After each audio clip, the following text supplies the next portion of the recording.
Okay. Hold that thought. I can do this. Okay. Okay, here we go. It's hot in here. And a year ago, I asked God a question.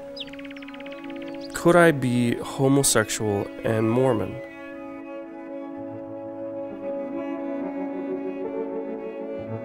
That question took me on a journey, and this journey has become a film. And I'm not gonna lie, this journey has been the hardest thing I've ever done.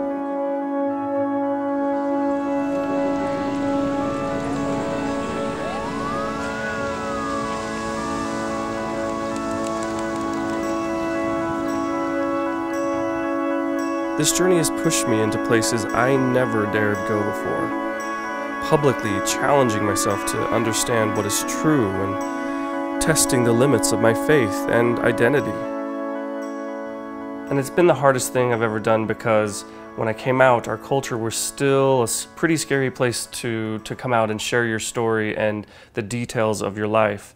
And, you know, I knew I would be risking some of my status in my community and in my church, my family, and even my job. And it was discouraging because so many of the stories that were being told about what it's like to be homosexual and Mormon were being oversimplified to bolster political manifestos or dogmatic pronouncements while totally overlooking the humanity of the people at the heart of the stories.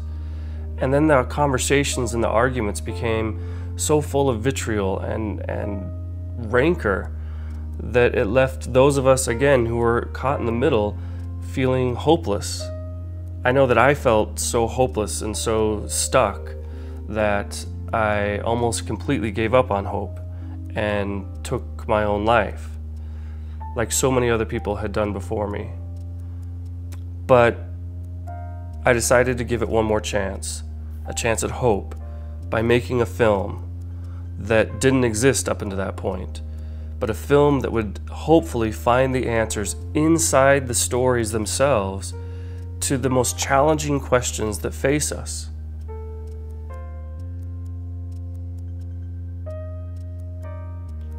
And some of the questions were the familiar ones, like feeling like you have to choose between the church and your sexual identity and testing the very notion of whether you can be gay and Mormon. But then even harder questions like whether it could ever be good in God's eyes to be gay. I've known two things throughout my life. The first is that God loves me, and the second is that I'm a gay man. I met a woman that we fell madly in love, we moved in together, and the next thing I knew, you know, we wanted to spend the rest of our lives together. Did that feel good? Most of the time. Yeah. I mean, but there's this little testimony problem. Yeah, okay. Sure, when I wasn't thinking about my testimony, I could for a while and be in love, and then moments where it was like, what have I done? Right. Because I know this is wrong. I know God doesn't want me to live this life. I mean, I really just knew it. And then there were the even tougher questions, like, should we be splitting hairs between sexuality and behavior, between the sinner and the sin?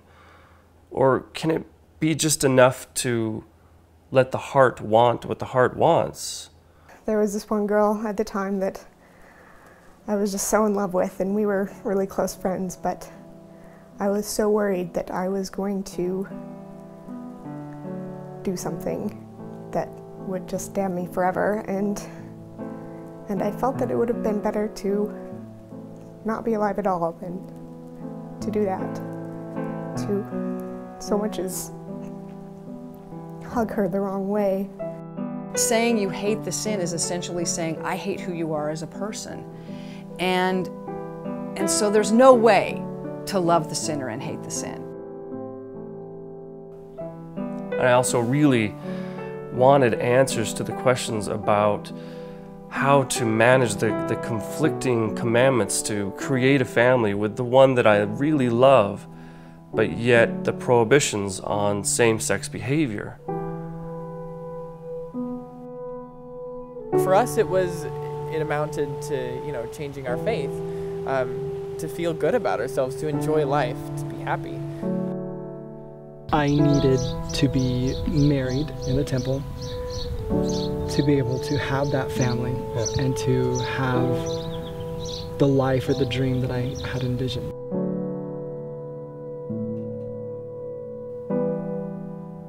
But I also wanted answers to the questions about how to honor the joy and the beauty of being committed to a gospel and a faith, and honoring the traditions all the way back to my pioneer ancestors and the sacrifices of my own parents to teach me the gospel, to celebrate that.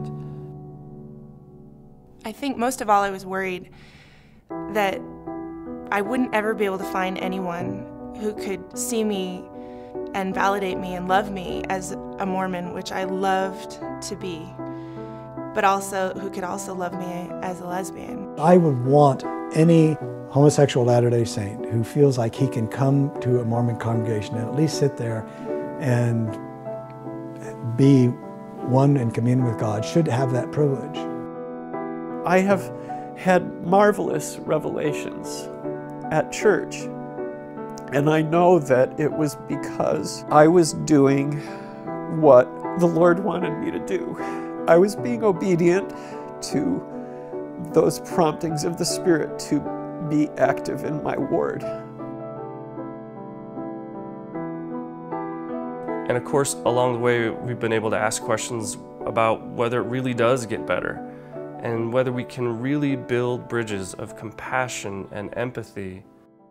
I believed that we would find answers to all these questions if we would sit and listen to a wide range of really diverse stories, because in those stories we'd be able to hear the subtle and hard to define differences and nuances and explanations of what it's really like to be homosexual and Mormon.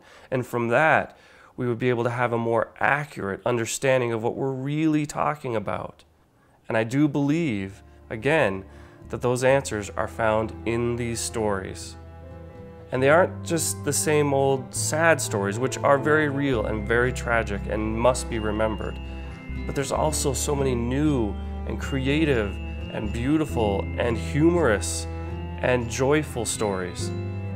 These amazing people have taught me about history and politics, theology and biology, but most of all, what it means to love and be loved, and what lengths we'll go to find peace within ourselves and with God. Because ultimately, this film isn't just for homosexual Mormons. It's not about preaching to the choir or the converted. It's for anyone who feels like their life circumstances don't perfectly reconcile with their religious aspirations. So now, after a year of work and research and filming well over 100 interviews, we finally feel like we can legitimately and responsibly ask you for your financial assistance to help us finish what we started, to help us finish the film, maintain the website, and ultimately, hopefully, improve the conversation. So finally, thank you. Thank you for listening, thank you for watching, and hopefully thank you for your support and helping us finish what we started.